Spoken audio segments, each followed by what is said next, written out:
কিয়ামতের সবচেয়ে বড় একটি আলামত। পুরো বিশ্বে শুরু হয়েছে তুমুল আলোড়ন।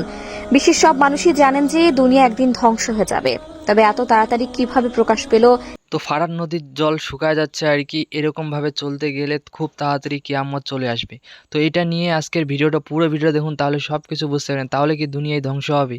তো এটা নিয়ে এটাও করানো আমাদের লেখা আছে যে ফারাত নদীর জল শুকিয়ে যে সেখানে সোনা বের হবে, লোক মারামারি করে সেগুলো নিতে যাবে, পৃথিবী ওইখান থেকে ধ্বংস হবে। তো এটা কোরআনে লেখা ছিল। তো ওরকম এখন হচ্ছে আর কি, ফারাত নদীর পানি শুকায় যাচ্ছে, ওইখান থেকে সোনার খনি বাইর হইতেছে, এরকমভাবে অনেক লোক ওইখানে হাজির হয়ে গেছে। তো এরকমভাবে চললে কি পৃথিবী আর বেশি দিন টিকবে না? পৃথিবী কি ধ্বংস হবে? এটা নিয়ে আজকের এই ভিডিওটা, কারণ লোকের পাপের সংখ্যাটা বেড়ে গেছে, তাই এরকম হয়েছে। তো এত লোক পাপ করতেছে আর কি। তো ফারাত নদীর জল আস্তে আস্তে শুকায় যাচ্ছে, এরকমভাবে শুকতে শুকতে একদিন এইখানে সোনার খনি বের হবে, ওইখানে প্রচুর লোক যাবে, ওইখানে মারামারি করে ওইখান থেকে পৃথিবী ধ্বংস হবে। তো এটাই লেখা আছে আর কি। তো এই ভিডিওটা পুরো দেখলে সব কিছু বুঝতে পারবেন। তো পুরো ভিডিও দেখুন, আগে এই কথাগুলো শুনুন, তারপর আমি তোমাদেরকে কিছু কথা বলতেছি। তো এই কথাগুলো আগে শুনুন। অংশের বেশি শুকিয়ে গেছে এবং দেখা যাচ্ছে স্বর্ণ।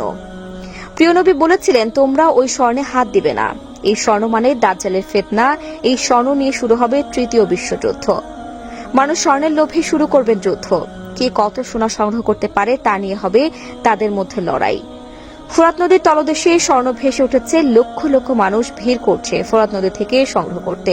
তো এরকমভাবে চলতে গেলে পৃথিবী আর বেশি দিন টিকবে না। তো এটার জন্য সবাই আল্লাহর কাছে দোয়া করো, সবাই 5 ওয়াক্ত নামাজ পড়ার চেষ্টা করো। কারণ একটাই, যে আল্লাহর পথে চললে হয়তোবা পৃথিবী এখন ধ্বংস হবে না। তো পৃথিবী ধ্বংস হওয়ার 1 নাম্বার কারণ হচ্ছে লোকের পাপ অনেকটাই বেশি হয়ে যাচ্ছে। ফরাত নদীর জল শুকিয়ে যাচ্ছে আর কি। এরকমভাবে শুকতে শুকতে একদিন সেইখান থেকে সোনার পাহাড় বের হয়ে যাবে।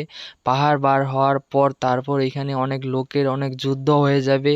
তারপর ওইখান থেকে লোক নিজে নিজেকে মারতে লাগবে। এরকমভাবে পৃথিবী একদিন আমাদের ধ্বংস হয়ে যাবে। তো আমরা চাই না যে আমাদের এত সুন্দর পৃথিবী এত তাড়াতাড়ি শেষ হোক। তো হয়তোবা সবাই 5 ওয়াক্ত নামাজ পড়ার চেষ্টা করো, অনেক অনেক ভালোভাবে সব কিছু চলতে শিখো। তো সবাই এর কাছে এটাই আমার চাওয়ার, যে পরিস্থিতি যেমনই হোক 5 ওয়াক্ত নামাজ পড়ার চেষ্টা করো সবাই, আল্লাহর পথে চলো। হয়তোবা তো পৃথিবী ধ্বংস হতে গেলে সেইখানে পুরো পানি শুকিয়ে যাবে, তারপর হয়তোবা সেখান থেকে পুরো লোক ওইখানে চলে যাবে, অনেক যুদ্ধ হবে, সেখান থেকে আমাদের পৃথিবী ধ্বংস হওয়ার কথা ছিল। তো এখন ধীরে ধীরে ফরাত নদীর পানি পুরো শুকিয়ে যাচ্ছে, সেখান থেকে কিছু লোক ওইখানে যাচ্ছে, কিছু লোক ওইখানে পুরো স্বর্ণ খুঁজে পাচ্ছে। এরকমভাবে আস্তে আস্তে সব শেষ হয়ে যাবে। তো আল্লাহর কাছে এটাই চাই যে পৃথিবী এখন ধ্বংস না হোক আল্লাহ।